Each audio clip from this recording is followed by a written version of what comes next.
No, this is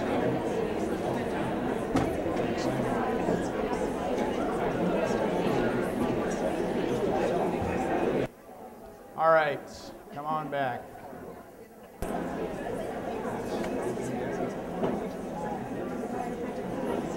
We've got about 40 minutes left in this session, and I want to be able to lead you through the relaxation response. I want to also leave time for questions and some interaction, although the room is really a difficult one for that. And afterwards, I am going to, people have asked, I'm going to stick around. I've got a few copies of the books and the CDs available. The CD is exactly what we're going to do now, except it's a little more polished. It's got some music in the background, and it's also got, we're going to be doing the long version of the deep relaxation, because I want to include in the deep relaxation the thought process. But once you've gone through it the first time, you don't need the thought process after that. So there's both a long version and a short version on the CD. So that helps to explain the difference between those two versions. But I want to share with you something that every human being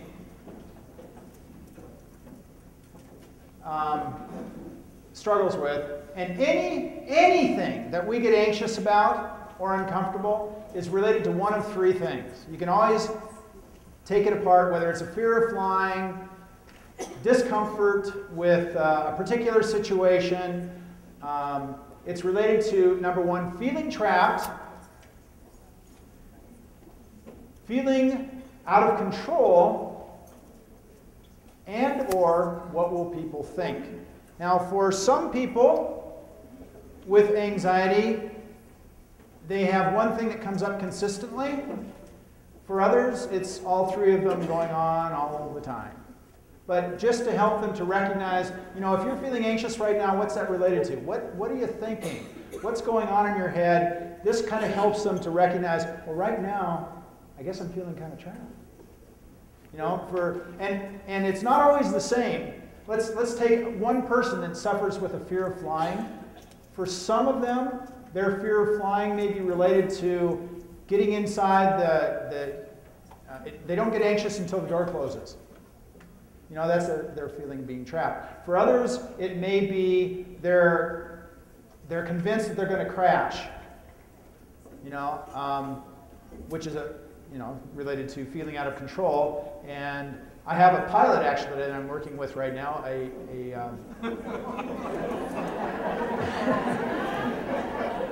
Works for Northwest Airlines actually, and he just laughed because he has a fear of flying, but he doesn't have a fear of flying unless he's not flying. So what's that about? Yeah. I mean, all of our anxieties are related to one of these three things. It's really kind of fascinating once we recognize that. And what will people think? You know, that one gets real big for people with social anxiety. But that can also be an issue for a person that feels trapped in an airplane and is afraid I'm going to lose it and then I'm going to make an ass out of myself. So, you know, you get two things going on at the same time. Part of what I have found over the many years now is that if you strip away all the fancy business around anxiety, every bit of anxiety is related to a specific lack of confidence. Not in all areas, because most of us have areas where we feel very, very confident, but we also have areas where we feel less confident, and those are the areas where you're going to have your anxiety. Because your interpretation says, whether it's accurate or not, your interpretation says, I can't, or I don't feel comfortable with that. And as soon as you arrive at that conclusion, accurate or not, you really have no other option than to feel anxious.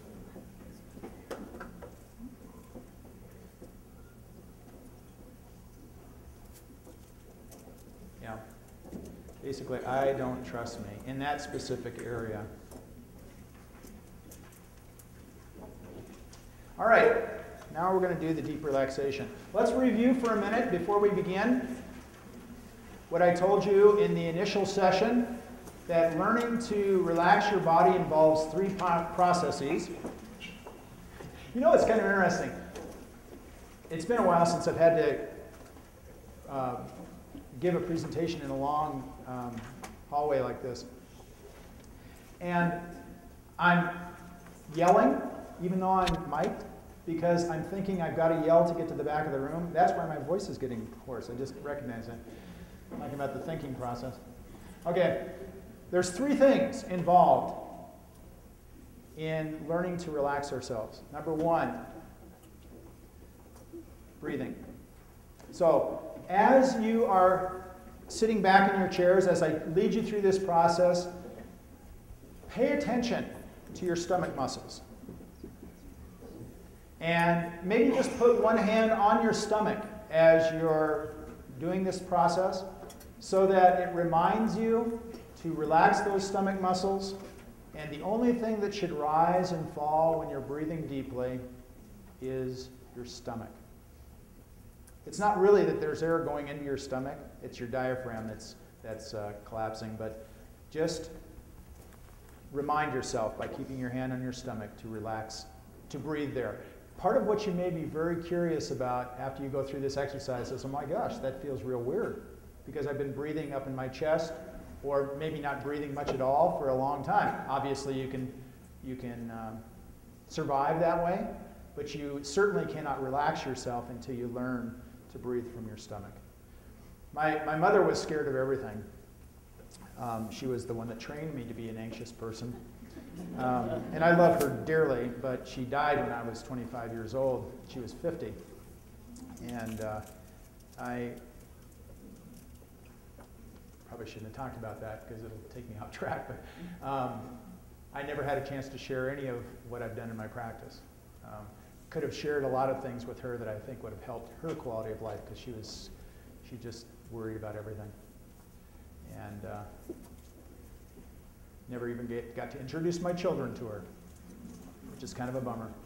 But yeah, we tend to pass these things on, not intentionally. My mom and my father both loved me dearly. But if you don't get something in life, how do you pass on something you don't ever get? So we need to learn those things at a different time in our life if we didn't get them growing up. Okay, so first thing is learning to breathe properly. The second thing is learning how to relax our entire body, which I will lead you through.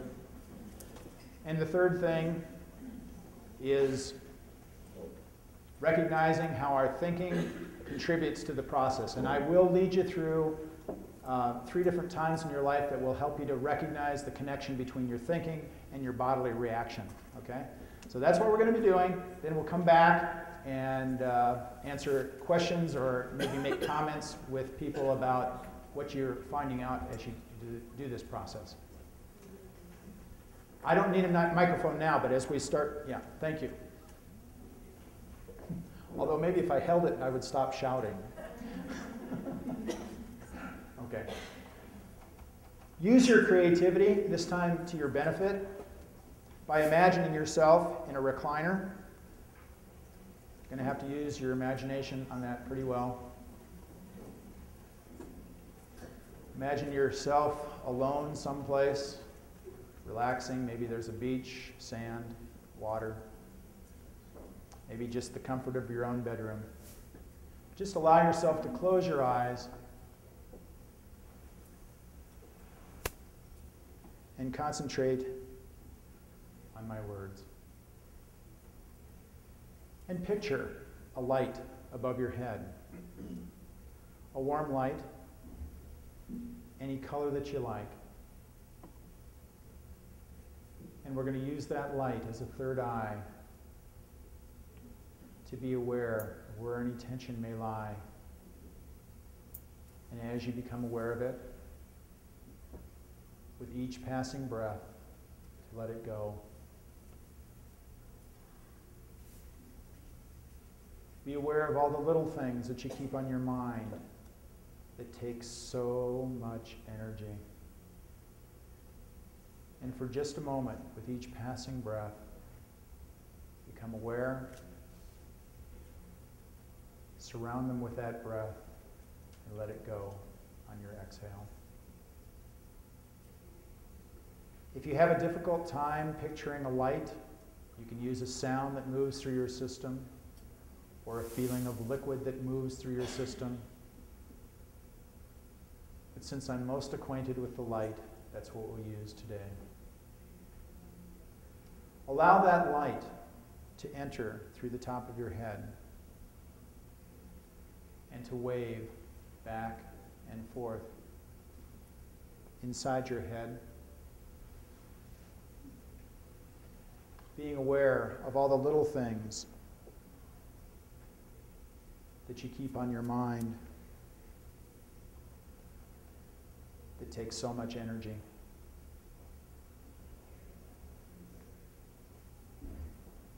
Pay particular attention to the muscles around your eyes, your nose, your mouth, and your jaw.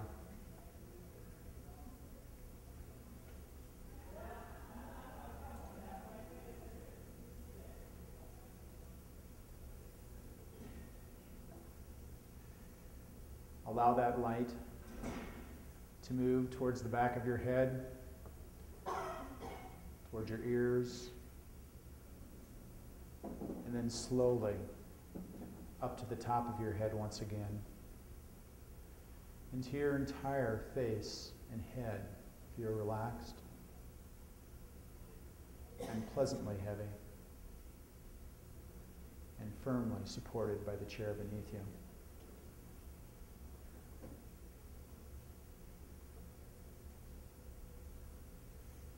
And then allow that light to slowly move down your neck, massaging and relaxing the muscles that connect your neck to your head, and later your neck to your shoulders. And then allow that light to pause at the bottom of your neck, to break into two lights, equally as warm, equally as relaxing, so that one light can move across one shoulder as one moves across the other, massaging and relaxing the muscles on the tops of your shoulders, then slowly across your shoulder blades, and starting to move down the tops of your arms, through your elbows, through your wrists, and even into your hands, to the very tips of your fingers,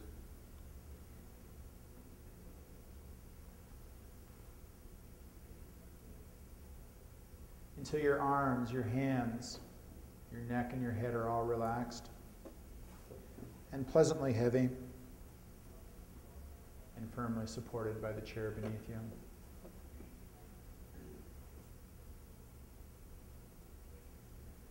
And then allow that light once again to gather into one light again and to wave back and forth inside your chest, massaging and relaxing the muscles in your upper chest, upper portion of your back, relaxing your lungs, and throughout your internal organs, allowing them to sag and to relax.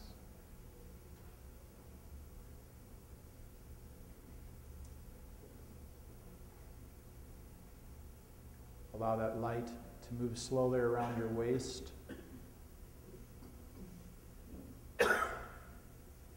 across your stomach, the middle portion and the lower portion of your back, until those two relax and sag. Across your buttocks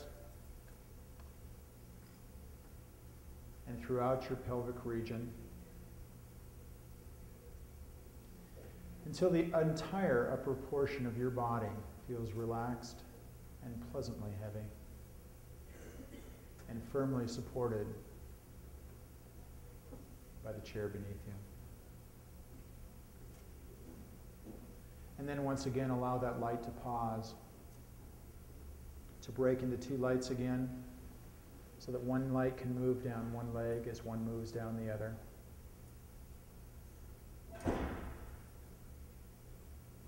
Allowing one light to move down one leg, the front and the backs of your legs, one down the other. Through your knees, along your shins and your calves, through your ankles, and even into your feet, to the very tips of your toes, until your entire body feels relaxed and pleasantly heavy and firmly supported by the chair beneath you. Be aware that there may be parts of your body that are so unused to relaxing that perhaps you've tightened them up even since you relaxed them, or maybe they never relaxed at all.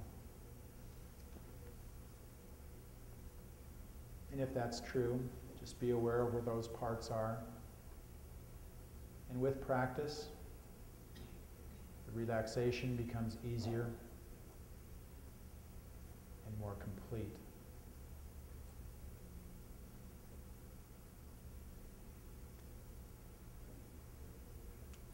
But in this relatively relaxed place, search for a time in your life in a place where you felt absolutely safe, comfortable, and relaxed.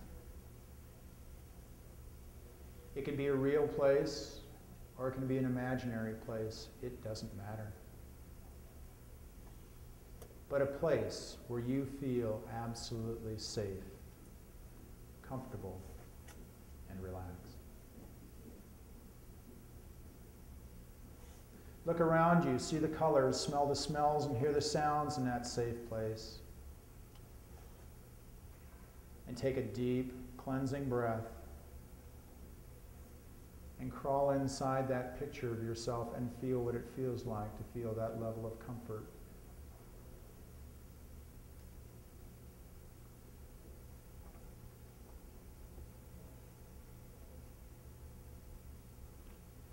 And with this place vividly in your mind, I want to take you on a journey to 3 different times in your life. And after each time, we're going to come back here to that safe place. The first time is a time in your life when you felt very, very angry. Remember the people and the circumstances in that time and place. Remember the sounds, the colors, and the smells in that place. And see a picture of yourself and what you look like when you're that angry. And very briefly crawl inside that picture of yourself and feel what it feels like to feel that level of anger. And be aware that as you do, your breathing and your muscles will change just in response to this thought or memory.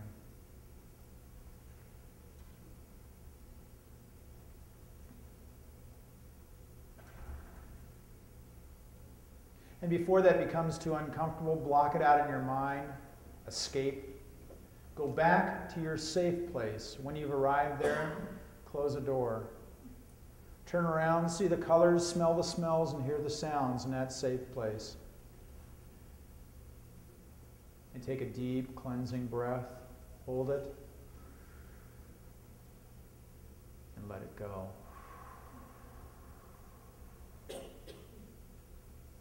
Take a deep, cleansing breath. Hold it. And as you let it go, let all the tension from that angry time continue to drain out through your hands and your feet with each passing breath.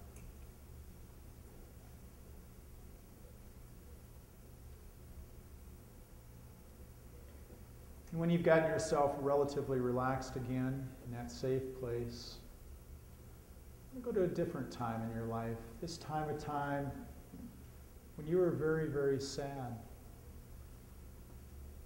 Remember the people, the circumstances in that time and place. Remember the sounds and the colors and the smells in that place. See a picture of yourself and what you look like when you're that sad. And again, very briefly, crawl inside that picture of yourself and feel what it feels like to feel that level of sadness. And be aware that as you do, your breathing and your muscles will change just in response to this thought or memory.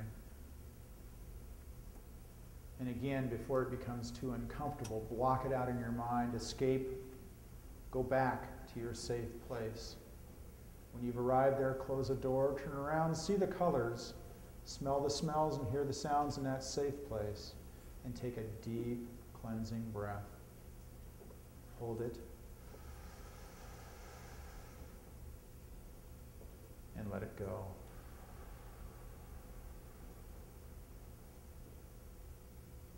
Take another deep, cleansing breath, hold it. And as you let it go, let all the tension from that sad time, perhaps left over from the angry time, continue to drain out through your hands and your feet with each passing breath.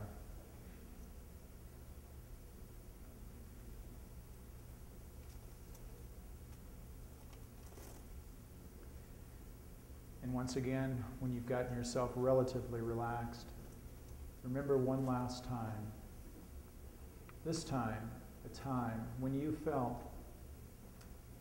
very, very happy. Remember the people and the circumstances in that time and place. Remember the sounds and the colors and the smells in that place. And see a picture of yourself and what you look like when you're that happy. And crawl inside that picture of yourself as well. And feel what it feels like to feel that level of happiness. Be aware that even with happiness, our breathing and our muscles change just in response to a thought or a memory.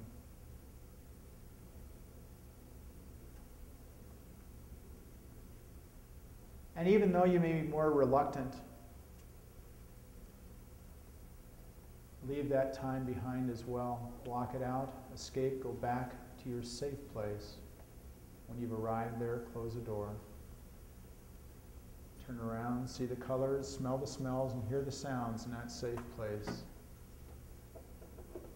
Take a deep, cleansing breath.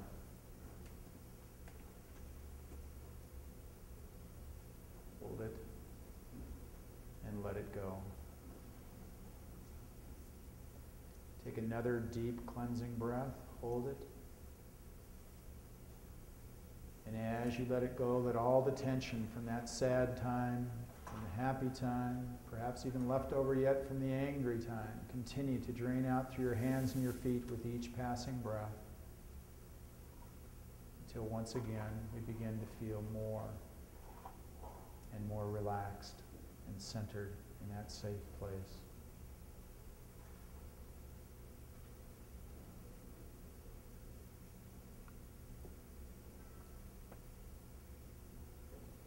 And then just start to become aware of the sounds and the objects in this room, the other people.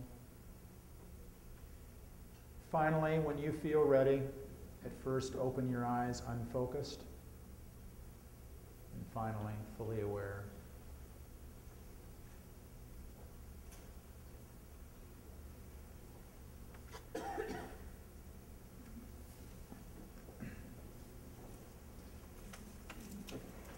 Did we lose anybody? It's actually kind of a sad story. There was a woman that was very anxious, and she would come in to see me, and she thought about getting involved in my program on many different occasions, but she was just too nervous to do it. You know, I just don't get people that are that uncomfortable that often, and she finally got involved in the program, and we were getting into this session, and she fell asleep during the relaxation. She started snoring. And of course, everybody was kind of giggling, and it was kind of hard to concentrate on relaxing when she was snoring. And she woke up, and she realized that everybody was giggling, and she left the room, and she never returned. And one more failure in her life, one more reason to not trust people. So anyway, I always think about that when I think about this exercise, every time I hear somebody snore. If you lost track of time, we were out for about 23 minutes. So if you lost track of time, and apparently some of you did, you must have relaxed a lot more than you would have thought under these circumstances. If you're aware of every moment, you probably didn't relax, but that's okay. You know, I was trying to teach you the process. My suggestion is that you take this process home, get a shower, wear some loose clothing, lay on a bed or somewhere where you feel comfortable. Maybe get some music on. There's music on my tape or CD. And do it then. Actually, when I learned this, I was going to be presenting in New York the first time, and as soon as I volunteered to speak in New York, I started scaring the crap out of myself. And I thought, oh my God, you know, I've been working here for a few years with my colleagues who work with anxiety. I'm kind of the leader here, but now I'm going to be talking to specialists. They're going to shred me. You know, and I could literally see myself falling apart in front of all of them, and I wasn't sleeping properly, and I wasn't eating very well. And I went to my colleague that taught me how to do this deep breathing. He said, Rex, do this twice a day. Do it in the morning. I used to always have a lot of anxiety in the morning. That was my favorite time for anxiety. Because now, as I look back, it's clear to me. I wasn't aware of it at the time, but I was thinking to myself, I wonder when the bird of paradise is going to poop on my birthday cake today. You know? And that's called self-fulfilling prophecy. You know, if you wait long enough, the bird of paradise will crap on your birthday cake. And so he said, instead of doing that, Rex, picture yourself having the kind of day you want to have and moving into that fantasy instead of this negative fantasy that you've created for yourself. And then again in the evening, do the deep breathing so that you let go of your day and you can be present in your moment. Remember, all of our excessive anxiety is when we're either out in the future, what-ifing, or we're back in our history beating ourselves up. We have absolutely no unnecessary stress and anxiety if we learn to get ourselves back into the moment. And this is a skill that can be learned. Anybody can learn it. But one of the many mistakes that people make is the only time that they try to use it is when they're anxious. And because they haven't practiced it, they aren't very good at it, and they say they see it doesn't work. No, the process always works. Sometimes we don't work very well, but the process always works. So practice that if that's something that you'd like in your life a couple of times a day, and after 3 weeks, you'll be quite good at it. But if you don't practice it, you'll probably kind of just feel frustrated with it. Were you able to come up with a safe place? Okay. If you cannot come up with a safe place, there may be reason for that. I remember one doctor that I worked with years ago who had been, she's probably the most broken woman I've ever worked with. She had been molested from the day she was an infant. Her grandpa started fondling her, and then her uncles, and then her brothers, and by the time, and her father. She had everybody join in. And by the time I met her, she was in her 40s. She had divorced herself from the family. Good for her. Divorced herself from the family, put herself through medical school with no funding from her family or from any other source. But I could feel her coming into the room before she was ever there. She was so broken. Yeah, trauma can really affect us. And actually, your question to me, I'm anticipating what the question is. I heard a comment during the break time about a woman that went through something traumatic. And there is a process that's related to what we've talked about. It's called EMDR. EMDR stands for Eye Movement Desensitization Reprocessing. It's a technique that's used on the East and West Coast for post-traumatic stress disorder. And I use it a lot in my practice. I've gone for the beginning and the advanced training. But really, they don't know why it works, except it seems to be similar to REM sleep. Because during REM sleep, our eyes move rapidly. We have no idea why our eyes move rapidly during REM sleep, or that it's necessary. But when people wake up from sleep and they're disturbed, what has happened is their REM sleep has become interrupted, and they re-traumatize themselves. Well, the same is true in a waking state.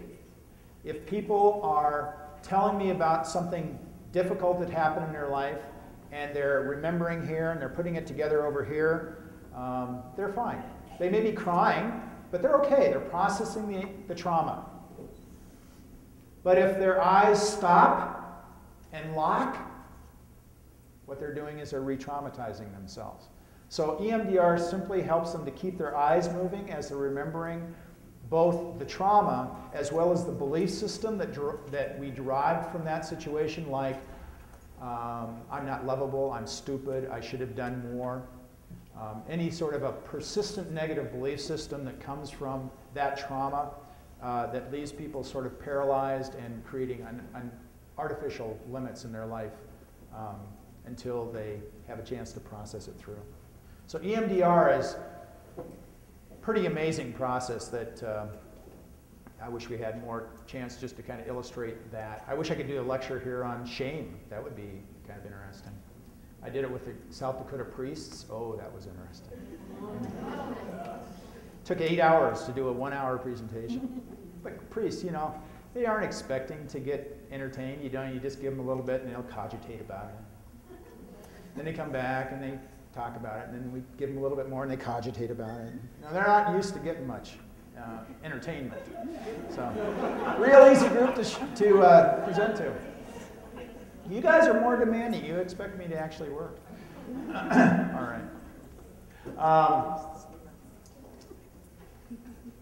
Were you able to come up with the 3 times? The sad time, the angry time, the happy time. And did you notice that as you came up with each of those times, as I had you crawl inside that picture of yourself when you're feeling that way, did you notice how your body changed? Your breathing, your muscles changed. That's what's going on all the time for every human being. We're always thinking. We may not be aware that we're thinking, but we're always thinking. There was an older Indian woman that I worked with years ago, and I just loved her, but she called me Mr. Briggs, and it made me feel old. And I was probably in my 20s at the time. But anyway, she called me one day, and she goes, Mr. Briggs, she did it again, Mr. Briggs, I'm really feeling anxious right now, and I'm not even thinking about anything. Well, what do you do over the phone? You have no idea what to go on. So I tried to make conversation with her. I said, well, Louise, what you doing? Well, I'm watching a documentary. I said, well, what's the documentary about? It's about the flood. Well, I happen to know that Louise spent the night on her roof during the flood. You know, she wasn't thinking anything. Just an illustration. We're always thinking, but sometimes we just aren't aware of it. So, yeah, we need to develop more and more awareness. If we want to become proactive people instead of reactive people, we need to become aware of how our thinking, how our assumptions, how our expectations of self get acted out and how it affects different situations that we find ourselves in. And the more we develop that awareness, the more proactive we can be in dictating the quality of our life. Comments or questions about anything we've talked about this afternoon? Your experience with the deep relaxation. We finally have a mic, so please, somebody ask something.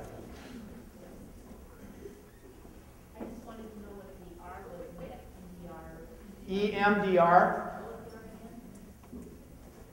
Eye movement desensitization reprocessing.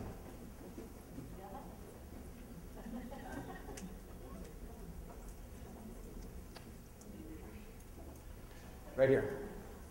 She's got.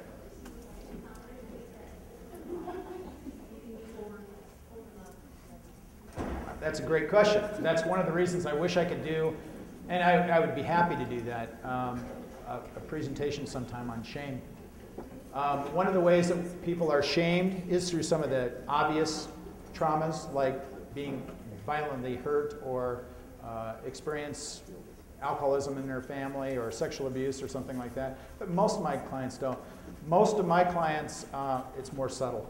And one of the ways that we can subtly be shamed is by being overloved. And what I mean by that is overprotected. Why does overprotecting our children shame them? I was overprotected. Why does it shame them? Because children need to learn mastery. And even though our intentions are great as parents, if we overprotect our children, they never learn mastery because we do it for them. We don't want them to hurt. We don't want them to be frustrated, so we do it for them, and they never fall down on their knees and skin themselves and get back up on their feet and learn the mastery. So over-loving that's what I mean by that. It's one of the subtle things that can happen for people. And I work with an awful lot of people that came from good experiences in their background. They're wealthy, they can go and do anything, but they've never learned mastery. And that's one of the reasons they struggle in their self-confidence, because they've never had it proven to themselves that I can. And they've also had somebody do it, so they just think, I'll just let somebody else do it, which never helps our self-confidence. Great question. Another question.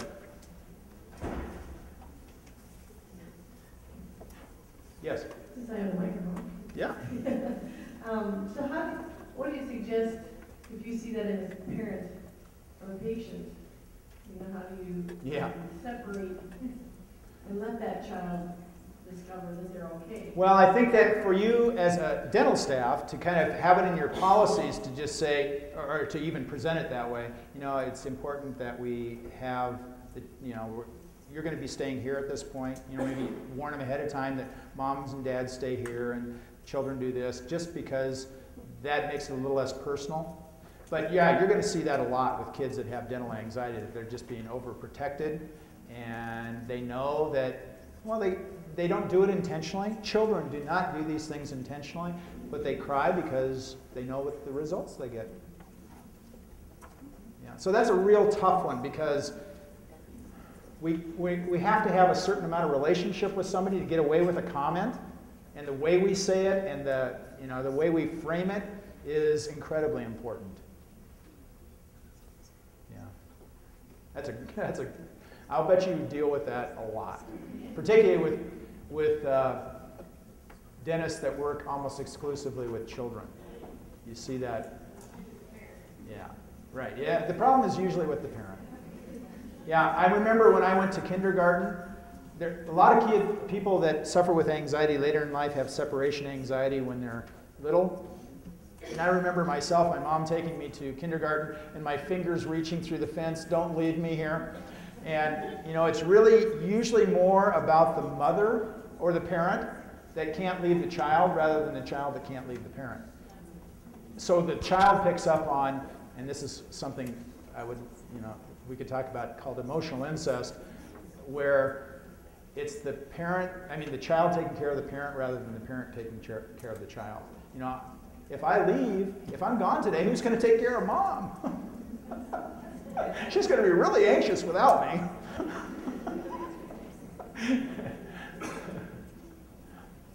Any other questions? Oh. Any other? Is anxiety learned? When I'm presenting at the national conference each year, there's always that question that arises. I frankly think there's two things that can contribute to anxiety. Well, there's lots of things. But genetics, some genetics, because we do definitely see it in families. And I see a lot of OCD in families where the OCD mom and dad has had it. I've got one that I'm working with, a 10-year-old right now, that mom admits that she's suffering with it currently. But I think that there's also a huge component of learning. You know, when I would run into my parents' room during storms, and my mother would say to me, "Rex, you don't need to be scared of the storm." And every time the thunder would clap, her whole body went rigid. You know, what she said and what she did kind of disagreed. You know, so I learned a lot of lessons from just watching my family that contradicted each other.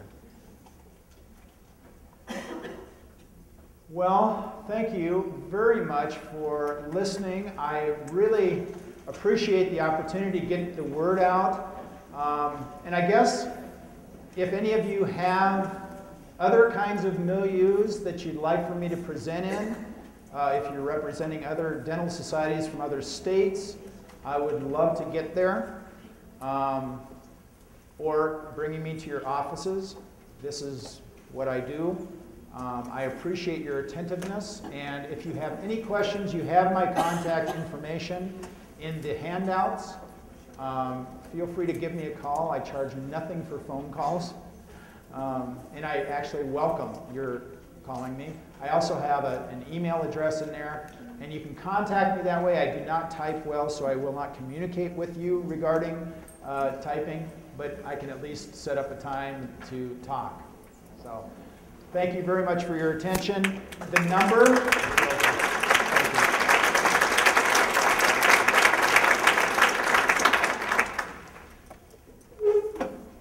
here's the number, 6011.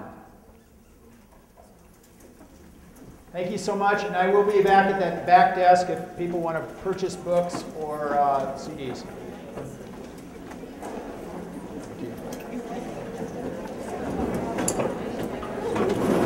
That was cool. That was very cool.